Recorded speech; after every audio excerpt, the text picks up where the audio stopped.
Hello YouTube, this is Justin with Justin's Orchids and More, and today I got another little repot of a problem plant of mine. This is a Gongora that I've probably had for about 1.5 years, and I have neglected it. It has not performed well for me. It's fell off the shelf a couple times, and I really want to see what I can do with it. It's definitely one that needs to be repotted. Maybe this would be good content for the video. Let's look at the name. Gongora Grossa. This is by Hauserman Orchids. Now I do like Hauserman Orchids and I will recommend them to you. This plant has bloomed for me. When I first got it, it bloomed, and the plant has, I don't know, it's tried to bloom several other times, but it's a very picky plant. I really think I needed to get it in a clay pot. I want to take it out and trim it, and let's just look at it. We have you know, a few new growths on it. Before I can even show you anything, I want to get it out of this pot, and let's kind of look at it for a minute. So that's what I'm gonna do first. So as always, get my tote over here. So, and I hope I got this camera high enough. But anyway, so we're gonna take it out the pot. And I did not have this pot planted well at all. There's a lot going on down there. Let's look at the roots first. I actually put some water on this plant really good before I started this, so I could kind of tell all the dead roots from the good roots. And I'm just going to, first off, I'm going to clean this out some. You know, most of Gongoras that I have, I don't have any trouble with, but this one, for some reason, I have had some problems with, and I know it's neglect. It's on my part.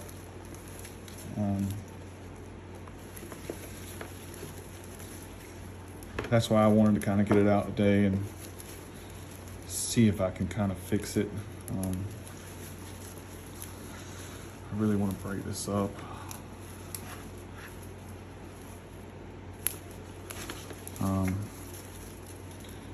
Gongoras like a lot of moisture, or at least mine do,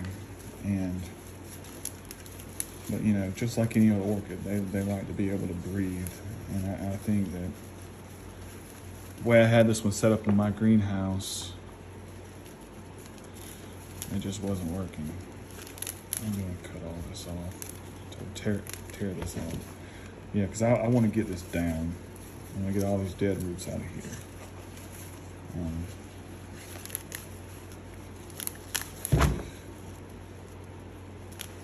The plant has a really pretty flower, and I'll show you a picture of it here. I'll try to put a picture up when I showed you the tag.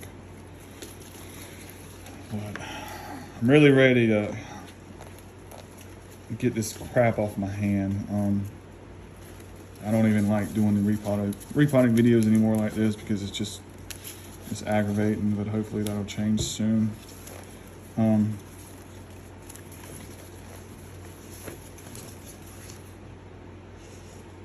not gonna do that one. But no, you can look, well, let me clean up some of the stuff so you can kind of see some of the new growths. You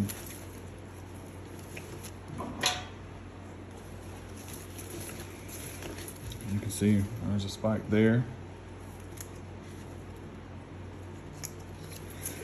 Look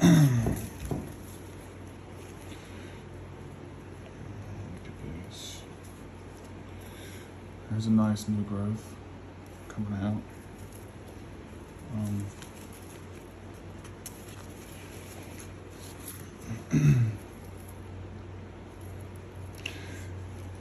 There's 3 spikes right here.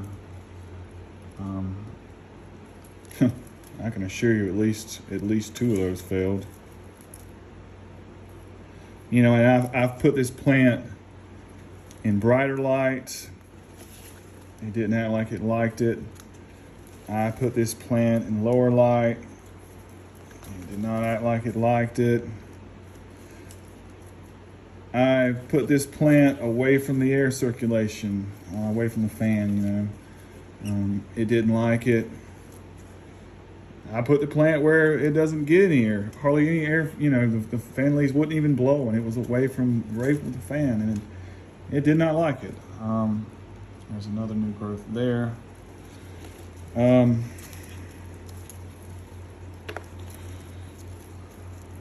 another growth there.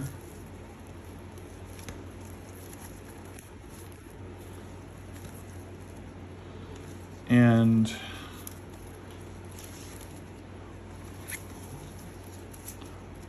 I'm gonna pause because I want to take a little time and really trim this plant up good. I'll be back in a second. All right, guys, I'm back.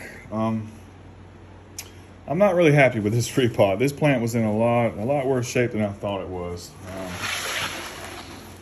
You can look. Everything I took off this plant, which I know was neglected. But if I can try to save it, I would like to.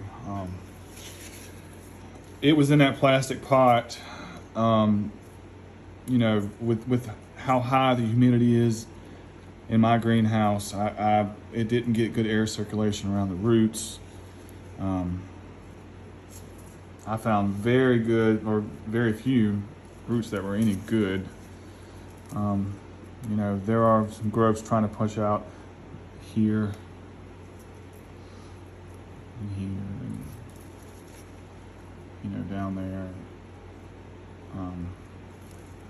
there. So I'm gonna give it a chance. This is really neglect on my part, and I'm gonna put it in a couple. But you know, I noticed if you look at this, look at how some of these leaves, and this is before I had it, but there were some leaves that just never even, like this one, just never opened out fully.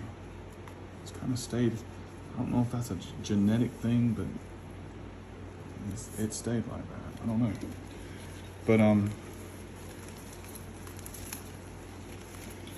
anyway, I'm going to repot it.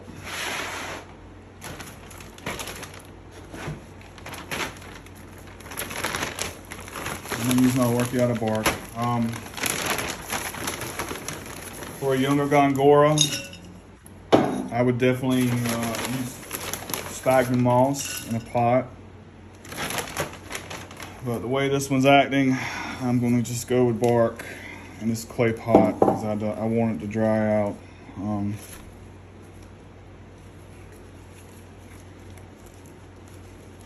This one's kind of got me a little aggravated.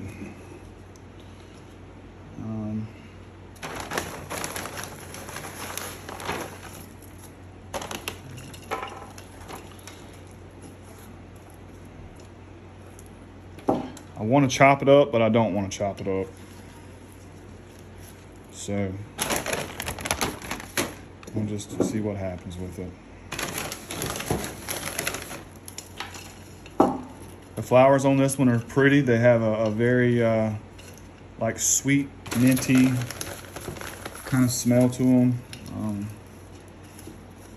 I remember when it was blooming, you could definitely open the greenhouse up, and I had it near the door, and right away, as soon as you walked in, you could smell it, and it was, you know, it's pretty little flowers.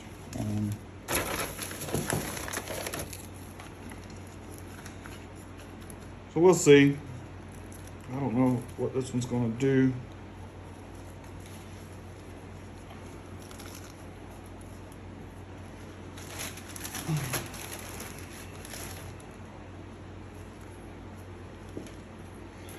I do have a, like I told you in my last video, I have a unboxing video coming, and that might be tomorrow from Andy's Orchids.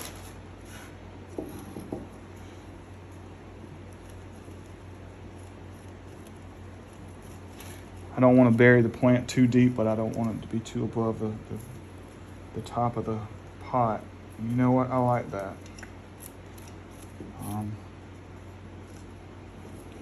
I think that looks better.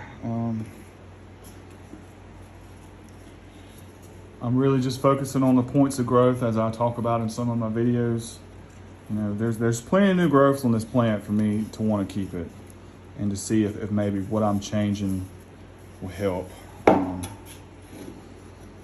You know, this isn't a big plant by any means, but in my greenhouse, I don't have space for huge plants. But I want to try to see if I can bring this one back. I'll water it in good. I'll give it fertilizer. I'm not going to put it in really bright light. As far as being on one of my top shelves, I'm gonna kind of let it get used to the repot, and I'm gonna water it and, you know, give it some fertilizer, and I'm gonna give it some of this. I want to show you guys this.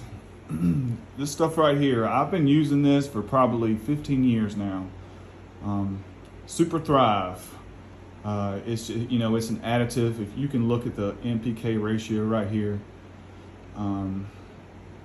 even as the label says, you know, 1/4 teaspoon per gallon of water. I use this every other watering. This really promotes good root growth to healthy plants, of course. And not only do I use this on my orchids, but I also use this on all my house plants and all my plants outside. This is good stuff. I highly recommend it. And with me chopping this plant up like I did, it's definitely gonna get a dose of this once I let it just dry out a little bit. That will definitely be added into the water when I soak this plant again. Definitely recommend this stuff right here, guys. All right, so there's your repot. Like I said in the beginning of the video, this is a problem plant for me, and I was really even debating about even posting this video up on YouTube because of the condition the plant was in. But I want to put the good and the bad. If this plant bounces back, I'll actually be surprised. We'll wait and see. You know, I won't give up on it yet, but we'll see. I'll continue to take care of it, and I hope everybody liked the video. I want to say real quick, Ninja Orchids and Todd's Tropicals. They're two YouTube channels that I really follow. They're very knowledgeable, and I really appreciate you guys trying to put my channel out there and you know, give me some more subscribers, and I have. It's turned out good. I went from like 1 to 35 in about 3 days, which is very cool. And I want you guys to know that I really appreciate that. I really do. And I really appreciate all the comments everyone's leaving and the likes. And, you know, if you're new to the channel, welcome to the channel. And I'm going to be making more videos. You know, I'm going to be making some blooming videos and some unboxing videos. I have a few places where I know of some really pretty orchids that grow here in South Carolina that are you know, natural to this area, and you know, maybe we'll go out there. I got all kind of ideas that I want to do, but anyway, hope everybody has a good day, and I'll see you on the next one.